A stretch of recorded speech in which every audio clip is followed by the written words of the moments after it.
নমস্কার বন্ধুরা, শিখা স্পাইসি কুকিংয়ে আপনাদের সকল বন্ধুদেরকে স্বাগত জানাই। বন্ধুরা, আজকে আমি এমনই একটি রেসিপি নিয়ে এসেছি যা প্রত্যেকটা বাঙালি খেতে ভালোবাসে। আর এই রেসিপিটি কলা পাতায় খেলে আরও টেস্টি হয়। যাদের কলা পাতা নেই তারা এভাবে খেতে পারেন। ফয়েল পেপারে আমি বানিয়েছি কলা পাতার মতো মাছের রেসিপি। আর এই মাছ খোলার রেসিপিটি খেতে দুর্দান্ত স্বাদ হয়। তাহলে চলুন বন্ধুরা, দেখে নিই আমি কিভাবে বানাবো এই মাছের রেসিপিটি। বন্ধুরা, এখানে আমি 3 কাটা মাছগুলো মাথা আর লেজটা কেটে নিয়েছি। এই কলা পাতায় খোলা দিলে মাছের মাথাটা না দিলেই ভালো হয়। আমি এভাবে কেটে নিয়েছি, দেখুন।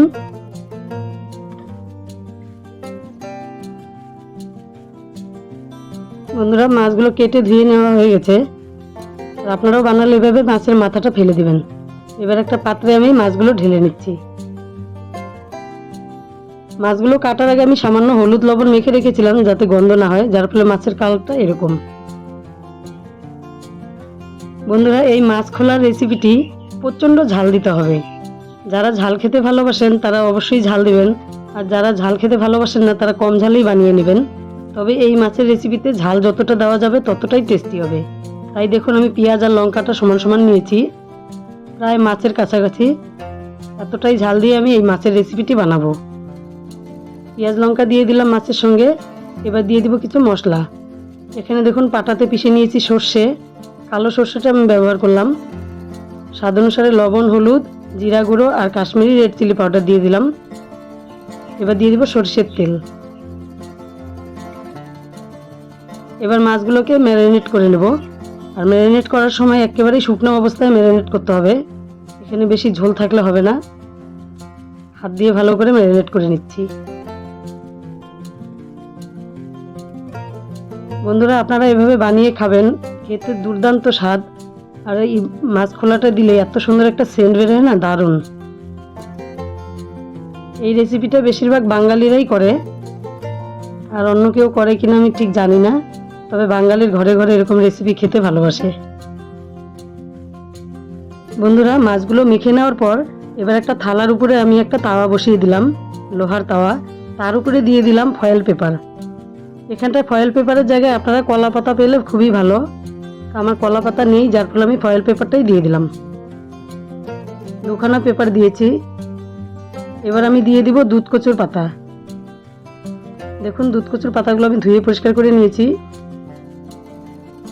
এখানে আরো 2-1 পিস পাতা দিয়ে দিব।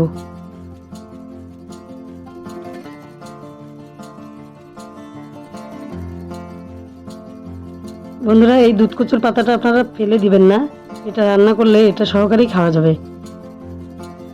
পাতাতেও আমি দিয়ে দিলাম কিছুটা সর্ষের তেল মেখে, তাতে ভালো হবে।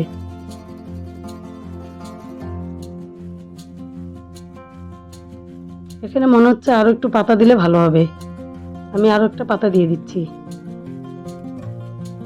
এই পাতাটা দিলে তো অসুবিধা নেই, দুধ কচুর পাতা খেতে খুবই ভালো লাগে।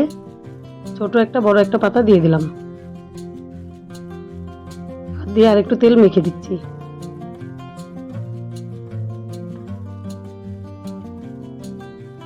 সর্ষের তেল মাখা হয়ে গেল। এবার মাছগুলো মেখে রেখেছি, সেই মাছগুলো এখানে বসিয়ে দেব। দেখুন বন্ধুরা, শুকনো অবস্থায় মাছগুলো মাখলে খুব ভালো হবে, এখানে ঝোল থাকলে একেবারেই ভালো হবে না। শুকনো করে আমি মেখে নিয়েছি মশলা দিয়ে।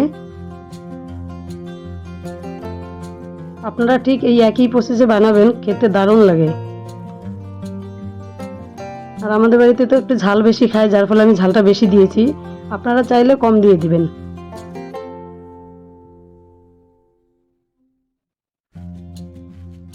পাত্র থেকে মশলাটাকে কেচে দিয়ে দিলাম।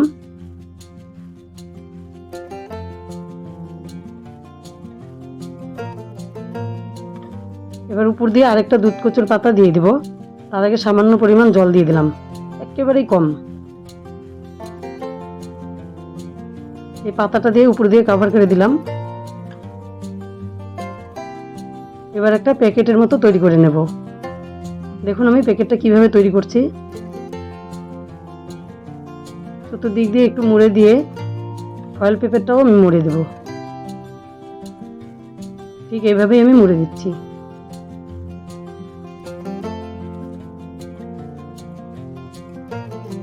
এই দুধ কচুর পাতার জায়গায় আপনারা লাউ পাতা, কুমড়া পাতা, অন্য অন্য পাতাও দিতে পারেন, যেসব পাতাগুলো খাওয়া যায়। আর ফয়েল পেপারের জায়গায় আপনারা কলা পাতা ব্যবহার করতে পারেন।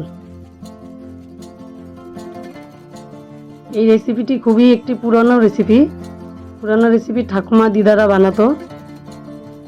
খেতে সত্যি বলছি বন্ধুরা দারুণ লাগে। এবার উপর দিয়ে আমি আরো 1-2টা ফয়েল পেপার দিয়ে দেব।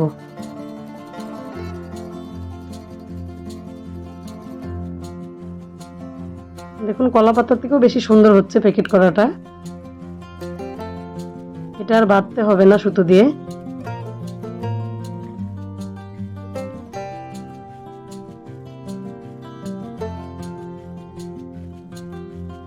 আরো একটা পেপার দিয়ে দিব।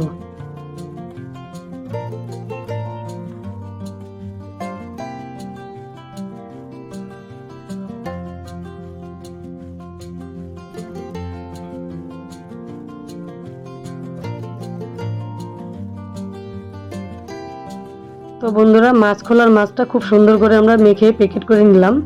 এবার চলে যাব পরের স্টেপে। দেখেই বোঝা যাচ্ছে এই রেসিপিটা কতটা সুন্দর হবে, তাই না বন্ধুরা? তো ভিডিওটা শেষ পর্যন্ত দেখতে থাকুন।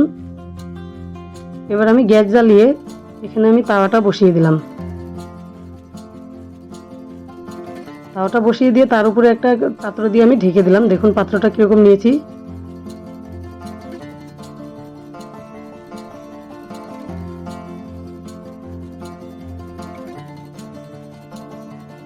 গ্যাসের ফ্লেমটাকে লো করে দিয়ে 10 মিনিটের মতো জাল করে নিয়েছি। এবার আমি পাত্রটা সরিয়ে দিলাম।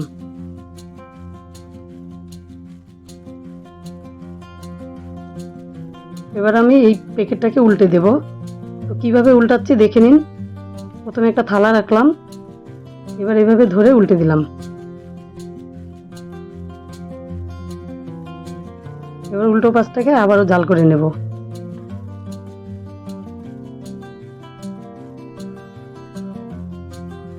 পাত্রটা দিয়ে আবারও ঢেকে দিব।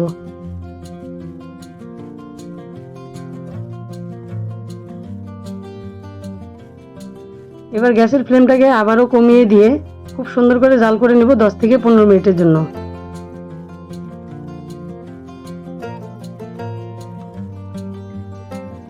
অবশ্যই গ্যাসের ফ্লেমটাকে লো করে রাখতে হবে। তো 15 মিনিট পর আমি ঢাকনাটাকে আবারও সরিয়ে নিলাম।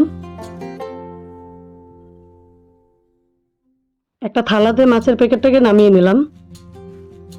খুলে দেখিয়ে দিচ্ছি দেখুন বন্ধুরা, দারুণ সেন্ট বেরিয়েছে, সত্যি অসাধারণ।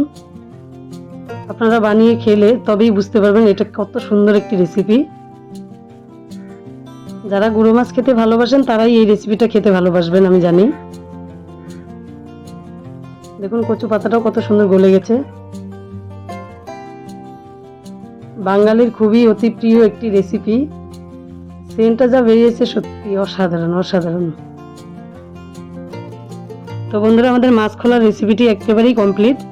তো আপনারা ভিডিওটি শেষ পর্যন্ত দেখে থাকলে আপনাদের সকল বন্ধুদেরকে ধন্যবাদ জানাই।